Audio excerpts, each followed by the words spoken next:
Boa tarde, eu sou Patrícia, esse aqui é o Because I Read, nosso canal literário.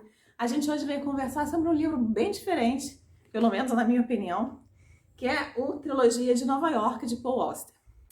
Paul Auster é um escritor norte-americano, ele é formado em literatura inglesa, literatura francesa, literatura italiana, morou um tempo em Paris, trabalhando como tradutor. E esse livro aqui, se não me engano, foi o segundo livro dele. E esse livro aqui fez muito sucesso com a crítica, tanto é que o The Guardian, que é um dos grandes jornais britânicos, considera esse livro aqui como uma das 100 melhores ficções de todos os tempos. Claro que isso despertou minha curiosidade, eu nunca tinha ouvido falar de Paul Auster até ano passado, quando eu vi alguns vídeos de resenhas e algumas pessoas comentaram sobre esse autor aqui. Na verdade, um dos livros que as pessoas comentam bastante dele também, além desse aqui, é o 4321, que é um calhamação. E esse aqui eu comprei na última feira que teve da Unesp, com desconto, porque ele não é um livro baratinho, mas todo mundo fala que é um livro muito bom. Vou ver se eu ponho ele na minha lista de 12 livros para 2023, já que 2022 já está lotado. O que também não garante que ele vai ser lido, tá, gente? Porque na maioria das vezes eu não consigo cumprir essa lista toda, a vida acontece e a gente acaba tendo que cortar uma coisa ou outra, mas pelo menos já deixei ele assim no holofote, né, piscando para mim, porque é uma das leituras que eu quero fazer. As pessoas falam muito bem desse livro. Mas aí, então, para não ficar sem um Paul Auster esse ano, eu comprei o Trilogia de Nova York, que já é um livro mais fininho. E dele também, gente, eu queria só comentar rapidinho o que me chamou a atenção. Além de ter ouvido falar bem da Trilogia de Nova York, de ter ouvido falar bem de Paul Auster, eu sempre gosto de, quando chega perto do Natal, comprar alguns livros assim que tenham seja essa temática natalina, assim, mas fugindo um pouco do óbvio, né? E uma das indicações que eu consegui foi esse aqui, que também é do Paul Auster, Conto de Natal de Audrey Vrain. É um livrinho fininho, tá, gente? É da Companhia das Letras também. Essa edição lindinha, lindinha, olha só. Que coisa mais linda essa edição aqui. É um conto, tá? E o conto é tão lindo, tão agradável quanto essa edição aqui, tá, gente? É uma historinha bem diferente. Quando estiver próxima, assim, lá para novembro, meio de novembro, eu vou fazer um videozinho com sugestões de livros para quem gosta de chegar a dezembro lendo alguma coisa mais natalina.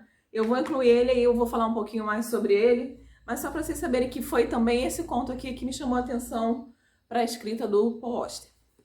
Bom, aqui a Trilogia de Nova York, além de ter essa edição lindíssima, acho que assim, quando chegar no final do ano eu for fazer alguma tag assim, os melhores dos melhores de 2022, eu nunca fiz, mas é uma experiência nova aí pra mim. Mas com certeza eu vou incluir esse livro pelo menos como uma das melhores capas, sabe? Eu achei essa capa aqui muito diferente, muito linda. Você vê que ela parece, aqui não deve dar pra ver aí, mas ela parece que é uma capa assim de um livro já usado, já amassado.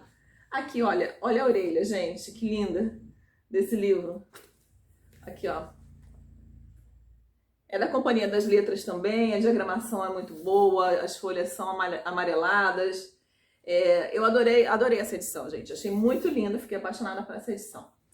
E aqui, como vocês podem ver aqui na capa, né? Tem uma mão, tem sangue no chão. Então, assim, você já percebe que é alguma coisa que se relaciona a crime, a investigação. E aqui, na orelhinha, ele faz um resuminho bem breve, assim, uma sinopsezinha de cada história. E o que ele dá a entender que também são histórias de investigação, de crime, né? E eu não li nada sobre o livro. Eu fui para ele assim, crua, sem saber o que eu ia esperar dessas histórias. Por essa sinopsezinha, pela capa, eu deduzi que iam ser 3 histórias de crime ou de investigação, alguma coisa nesse sentido acontecendo em Nova York, né? E fui bastante surpreendida, tá, gente? Fui bastante surpreendida. As 3 histórias começam com Cidade de Vidro, a segunda é Fantasmas e a terceira é O Quarto Fechado. Elas são mais ou menos do mesmo tamanho, acho que a primeira é um pouquinho maior e a segunda, a do meio, seria menor, e depois a gente tem a terceira. E aí o que a gente tem aqui, né? As 3 histórias, elas se passam obviamente em Nova York, lá pelos idos entre 1960, 1970, termina, acho que a última termina nos idos de 80, mas as três elas se desenvolvem mais ou menos nessa época. O Paul Auster escreveu essas três histórias em momentos diferentes da sua vida. Eu acho que até o final de cada uma tem mais ou menos a época em que ela foi escrita, até o livro ser publicado. Se eu não me engano, o livro foi publicado pela primeira vez em 1985. Então, ela vai trazer a história. Nós vamos ter aqui, realmente, são três histórias de investigação, mais ou menos. São três protagonistas homens, um diferente, né? Um em cada história. E isso elas têm em comum, né? O que vai falar cada história, né? A primeira história, ela vai trazer a história, quem vai contar ela pra gente é o Daniel Quinn, né? Ele é narrado em primeira pessoa, que é um investigador particular. Não, mentira, gente, estou confundindo.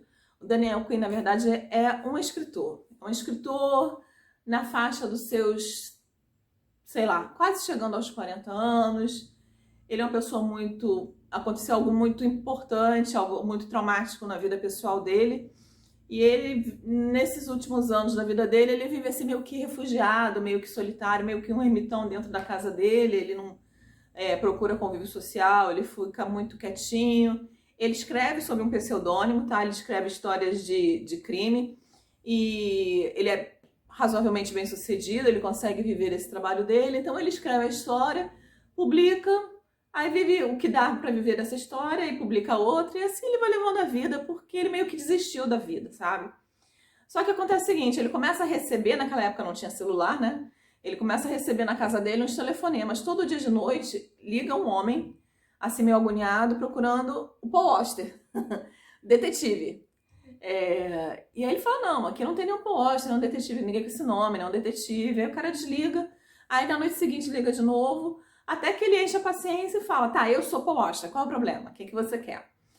E aí o cara fala que ele precisa encontrar com ele, que ele precisa discutir um trabalho com ele marca, ele vai até a casa dessa pessoa, e aí ele é introduzido na casa dessa pessoa e fica esperando. Quando essa pessoa entra, ele vê que não é um menino, é um rapaz, assim, na faixa dos 20 e pouquinhos anos, muito bonito, bem lourinho, de olho azul, assim, quase transparente, muito bonito, mais uma pessoa com dificuldade enorme de se locomover, e vai andando bem devagarinho e senta na frente dele, e aí ele começa a falar, mas a pessoa pede para ele parar, para deixar ele falar tudo que ele tem que falar.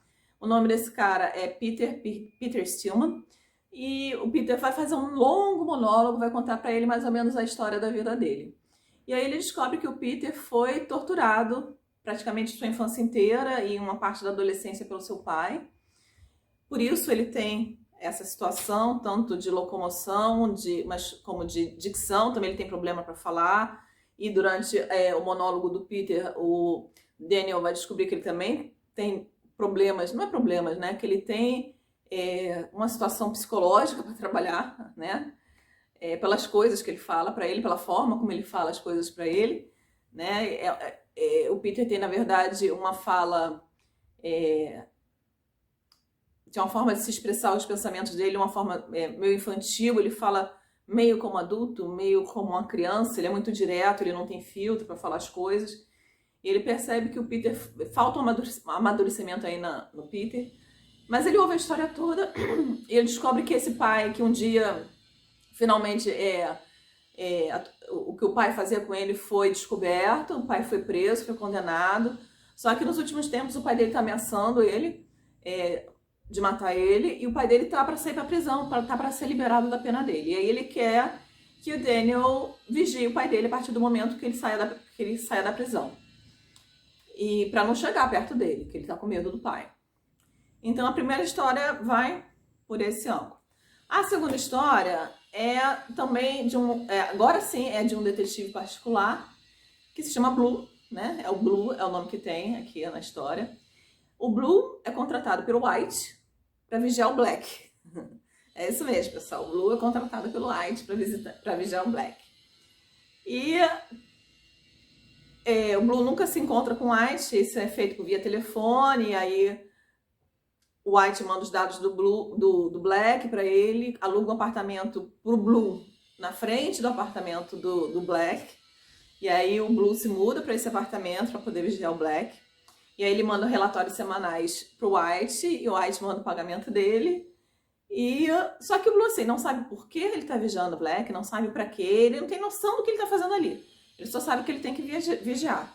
E com o passar do tempo, isso passa a incomodar ele demais, né? E aí ele vai, né, tomar atitude em relação a isso. Eu também só vou falar isso. São 3 histórias curtas, eu não vou ficar abrindo muito da história, porque senão não vai ter graça pra vocês. A terceira história, acho que foi a que eu mais, assim, me identifiquei, assim, que mais me foi, assim, familiar, né, vamos dizer assim, mas foi a história também, dessa vez não é um escritor, né, porque ele nunca conseguiu escrever nada, assim, realmente uma obra, né. A gente tem esse narrador, não fala o nome, tá, gente? A gente passa a história inteira e, na verdade, vou confessar pra vocês, eu li a história inteira e não percebi que o narrador, que o protagonista, não tinha um nome. Eu só fui descobrir depois no final, quando eu fui meio que rabiscar uma resenha aqui pra falar com vocês, pra conversar com vocês, que eu percebi, mas qual é o nome dele? E eu descobri que ele não tem nome, não fala o nome dele aqui.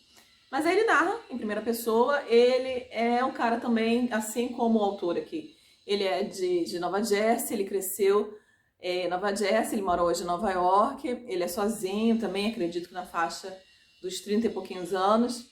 E ele tem esse grande amigo de infância, o Fanshawe.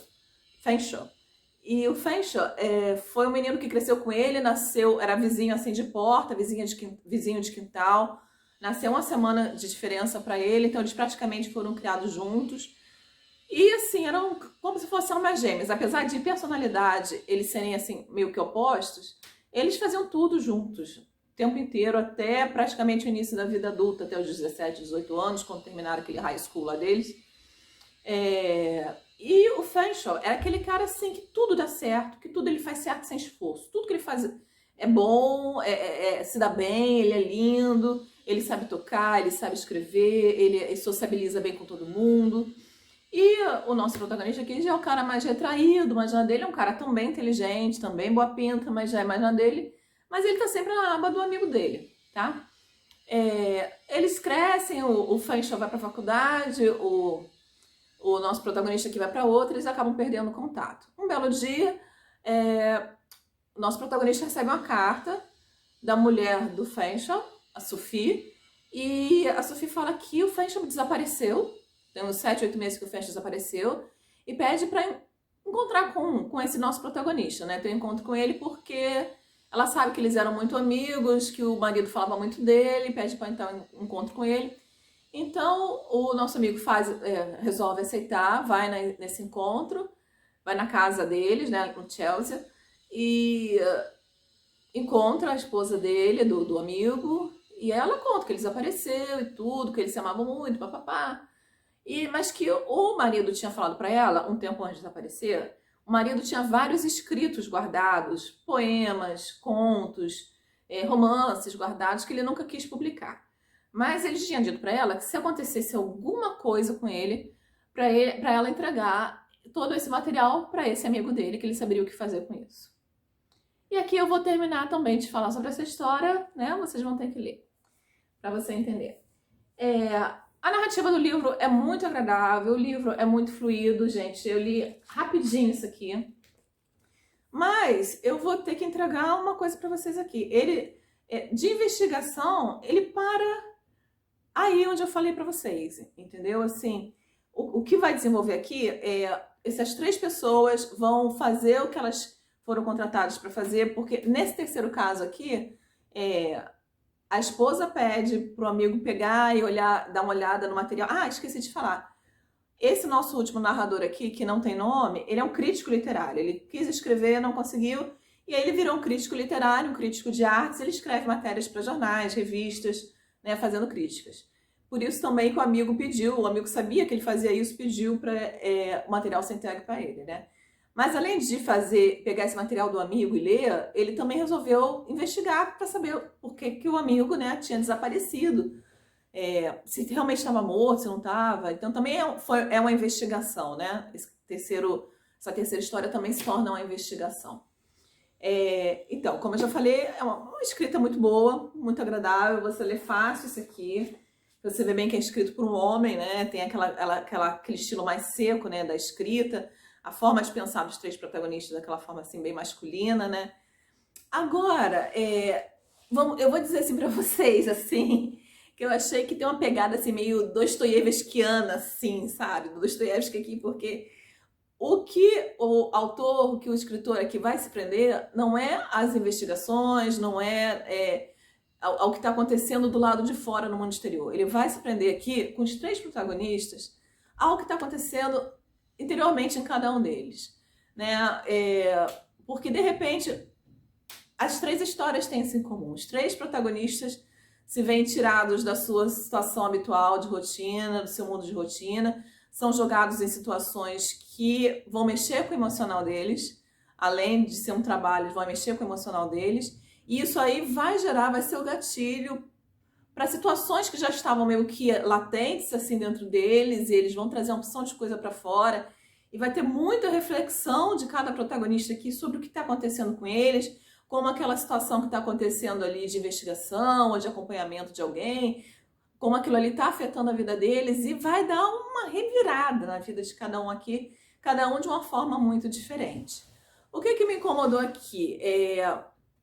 Eu percebi assim que o autor aqui, ele não tem muita preocupação, além de não ter preocupação com a investigação em si, ele não tem muita preocupação assim de manter os fatos conectados a uma realidade, porque é tipo assim, de repente, um deles recebe uma pista, aí você fala assim, não, ele vai seguir essa pista aqui, porque essa pista é uma pista importante. Não, aquela pista ali é deixada de lado no meio da história e ele vai para outra coisa que não tem nada a ver. O que é importante para ele ali não é aquelas pistas, não é o que está acontecendo, mas é os processos internos que cada protagonista aqui está passando, né? Outra coisa interessante, assim, é que essas histórias você vê assim que elas não estão comprometidas com o início, meio e fim, né?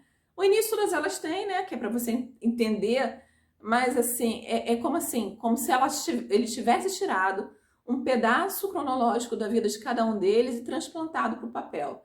Sem se preocupar assim, aqui é o final da história, teve uma conclusão, teve um fechamento bonitinho, certinho.